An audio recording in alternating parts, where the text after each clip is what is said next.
principals and both the needs of us as school directors and the needs that we'll have to have met so that our core members will have the opportunity to teach this summer and that students will be able to learn this summer. So a key word that I just want to keep bringing up here is partnerships. When I think about every meeting that I go into with a school site administrator or someone at the district, like that is what I'm thinking. How can I take what they want, what we need, and put it all together in the name of student achievement? So one thing I do want to highlight here is the core values will really help you to drive this first meeting and just your interactions with principals and school site administration. So I want to highlight a couple core values, like first, discipline thought. Being able to prioritize and figure out what's the nice to know versus the need to know is really critical. We saw SDMS ask a lot of questions that weren't targeted to what that principal needed, what she needed, and at the right time during the progression of their partnership. RPR, relentless pursuit of results. There will be times when it's difficult to get a hold of your principal or your school site administrator. They have a lot going on. They have an inbox filled with emails from different people, so it might take you calling, emailing, figuring out like what's the best way to get a hold of that person so that you can again form that partnership. And then the last and probably the most important, not probably the most important, is respect and humility. Again, SD and MS did not do this. She really entered this meeting with a sense of entitlement. This school and this principal, they're lucky that they're partnering with Teach for America this summer because we bring really great teachers. That's not the way we want to walk into this meeting. And just really, again, like coming back to that we're all here for the same reason. That principal sitting across from me, who it might have taken a month to get a meeting with them, like they are still working just as hard as we are to ensure that the students in their building are learning and that they'll learn this summer in our summer school.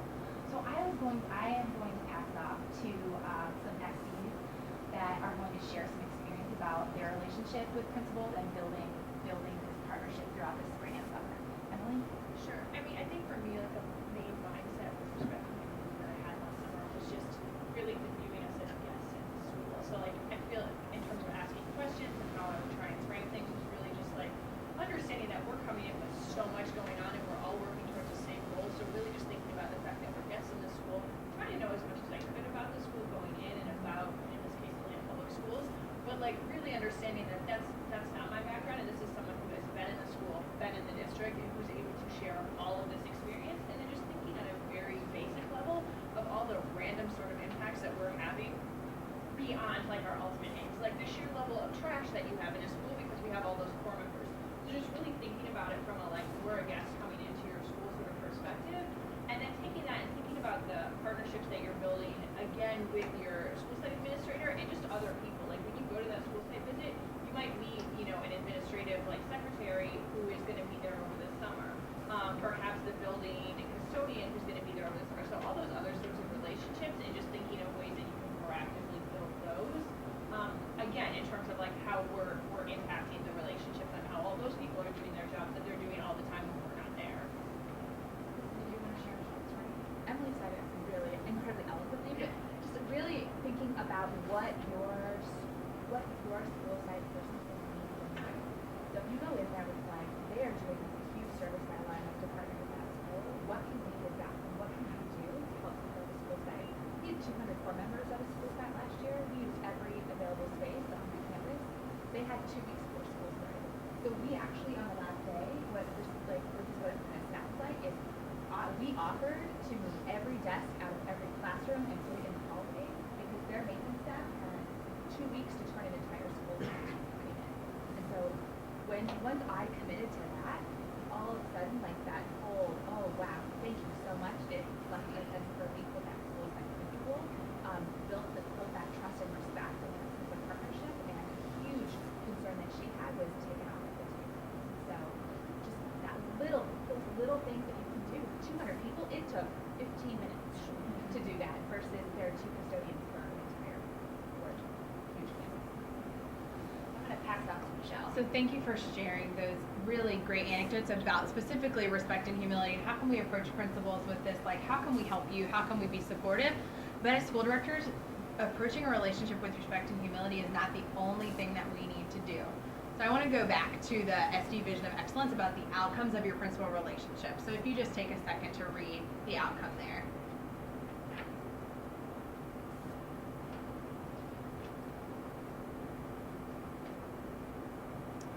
So I think while it's great to start with respect and humility in our approach and our mindset, that is definitely not the only thing we have to do. We, as school directors, have to build principals' investment in our model early, like as in like Teach for America's Institute model early, which means talking with them and engaging with them about what we do as Teach for America and what some of our most important structures are.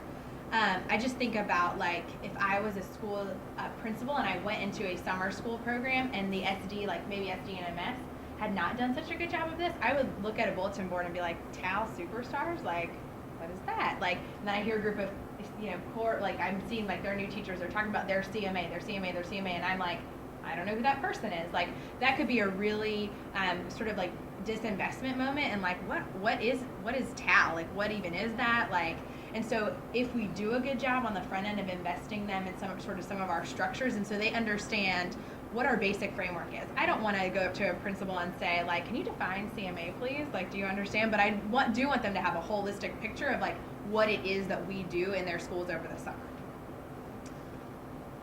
So the key point here is that your smart principal knows a lot of things, but our sort of shared language with the Teach for America, which I think, especially in the Institute world, we have a ton of, is not likely one of them. So it is on you to communicate and invest them in our structures in such a way that, like, they get the bigger picture of what we're trying to do. So we're sort of going to engage in a little bit of this. So let's imagine that a principal asked one of us, a school director, what do you do? And this is the way you responded. I'm going to ask that, Khadijah, if you could read this, and I want everybody else to think, I'm a principal right now, this is what this person is telling me in a meeting. So could you read that, Khadijah? The SD is the person responsible for achievement of our ultimate aims through the love of her staff. The SD ensures that each staff maximizes his or her effectiveness in fulfilling all of the responsibilities outlined in her vision of excellence. For example, executing the ODC. The school director leads the excellent school model while also managing the discipline's execution of school self.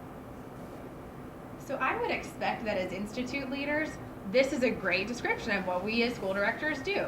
I know what all those things mean. I understand that that's my job, but you are just principals. I would be so overwhelmed if I were you if that was the response that I got. But as we're thinking like we are leaders at Institute, we would maybe automatically go to some of these like, what are my key responsibilities? And start using some of this sort of shared language. So instead maybe saying, so I'm the school director and I'm the instructional leader of the school. I'm responsible for making sure that the Teach for America staff at our school, and I've talked to you a little bit about like our core member advisors, they're the ones that like help our new teachers. So I'm basically responsible to make sure that they're helping our teachers in such a way that our new teachers are really effective in the classroom and really helping your kids get to outcomes. As if you were the principal there, would you feel maybe better with that as the school director response? Still getting to the same, like, yep, this is basically what I do, but in a totally different way. So I'm going to be looking for a volunteer to do this for core member advisor. So who wants to like take a stab at this and describe what a core member advisor, CMA, is without using sort of our shared language?